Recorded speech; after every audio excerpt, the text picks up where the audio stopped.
ये आकाशवाणी रायपुर है। छत्तीसगढ़ी समाचार बुलेटिन के संग प्रथा शर्मा के जय जोहार।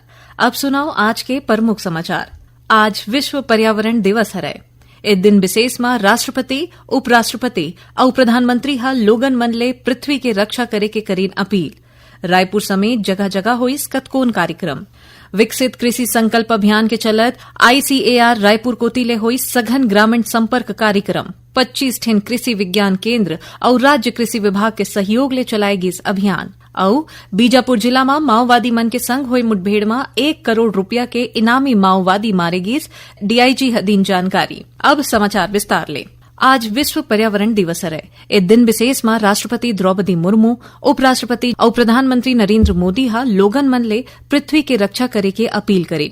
ऐसो विश्व पर्यावरण दिवस के थीम है प्लास्टिक प्रदूषण समाप्त करें राखे गे है। विश्व पर्यावरण दिवस में राजधानी रायपुर समेत जगह जगह में कतकोन कार्यक्रम कराए जाते। राज्यपाल रमेन डेका आज राजभवन परिसर नवा रायपुर में बनत राजभवन परिसर में पौधा लगाइन। इबेरा में उमन सबो मन ले अपील करीन है कि ज्यादा ले ज्यादा पेड़ लगावे और पर्यावरण ला सुरक्षित राखे में योगदान देवें। इति कांकेर में काम करत सीमा सुरक्षा बल फ्रंटियर मुख्यालय भिलाई में आज विश्व पर्यावरण दिवस मनाएगी। भिलाई के सीमा सुरक्षा बल के महानिरीक्षक आनंद प्रताप सिंह पौधा लगा के ये अभियान की शुरुआत करें। इबेरा में सुरक्षा बल मन 500 फलदार और छायादार पौधा लगाइन। उन्हें NTPC और सेल के संयुक्त उपक्रम NSPCL विश्व पर्यावरण दिवस में कतकोन कार्यक्रम करें। NSPCL के महाप्रबंधक नील कुमार शर्मा के नेतृत्व में जन जागरूकता रैली के घलों का आयोजन हुई, जेकर चलत संयंत्र और तीर्थ अखार के जगह में वृक्षारोपण अभियान चलाएगी। महाप्रबंधक श्री शर्मा बताइन कि पर्यावरण संरक्षण पर सबोला मिलजुल के काम करना चाहिए। विकसित कृषि संकल्प अभियान के चलत राष्ट्रीय जैविक स्ट्रेस प्रबंधन संस्थान ICAR रायपुर कोतिले 29 मई ले 3 जून तक राज्य के कतकोन जिला में सघन ग्रामीण संपर्क कार्यक्रम चलाएगी। ICAR और NIBSM के निदेशक डॉ PK राय आज रायपुर में पत्रकार मन ले गोट करत हुए बताइन कि अभियान 25 ठिन कृषि विज्ञान केंद्र और राज्य कृषि विभाग के सहयोग ले चलाए गए हैं। ए अभियान में संस्थान के 20 जन वैज्ञानिक मन की टीम 10 जिला के 25 विकासखंड के 49 गांव के दौरा करत हुए 4000 ले ज्यादा किसान मन ले गोट करें। इबेरा में वैज्ञानिक मन किसान मन ले जैविक स्ट्रेस प्रबंधन, बीजा के उपचार, माटी के परीक्षण, जैव उर्वरक, जैव कीटनाशक और जैव नियंत्रण के एजेंट मन के उपयोग जैसे कतकोन तकनीक के प्रशिक्षण देगी। संगे संग किसान मन ला अच्छा किस्म के बीजा के चयन, धान में एकीकृत कीट प्रबंधन, प्राकृतिक खेती ला अपनाए और माटी के स्वास्थ्य प्रबंधन के कतकोन विधि के बारे में बता के घलो जागरूक करेगी। एकर अलावा केंद्र और राज्य सरकार के कतकोन योजना की जानकारी घलो किसान मन ला देगी, ताकि ओमन बीजा, बीमा, उपकरण ले जुड़े सहायता के लाभ ला ले सके। प्रधानमंत्री नरेंद्र मोदी अपन सरकार ला सहानुभूति ले परिपूर्ण और गरीब कल्याण बर समर्पित बताइन है।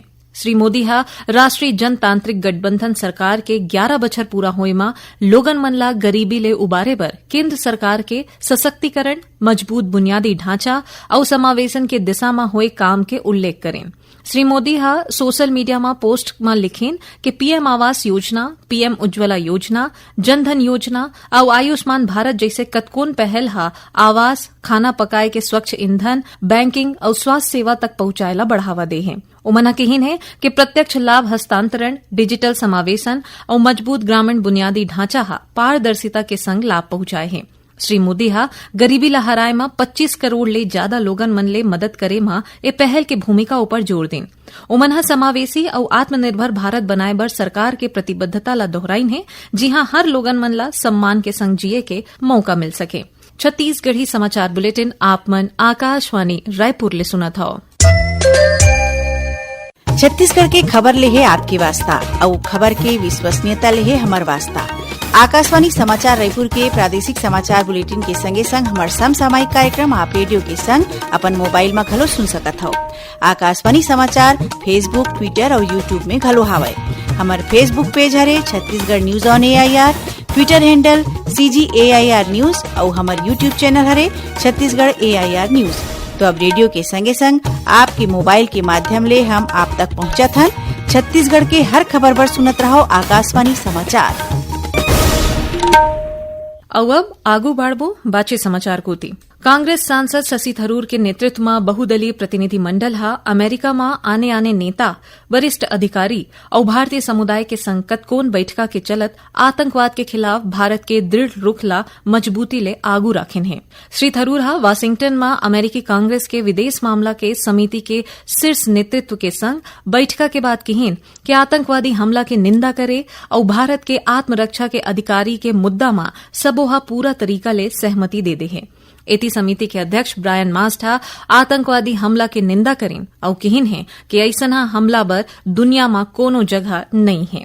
बीजापुर जिला में माओवादी मन के संग हुए मुठभेड़ में सुरक्षा बल मन माओवादी मन के सेंट्रल कमेटी के सदस्य नरसिम्हा चलम उर्फ गौतम उर्फ सुधाकर ला मार गिराइन है। डीआईजी कमलोचन कश्यप बताइन है कि माओवादी मन ऊपर 3 राज्य ला मिला के 1 करोड़ रुपया के इनाम घोषित रहीस। मारे गए माओवादी सुधाकर माओवादी मन के शिक्षा विभाग के प्रभारी रहीस।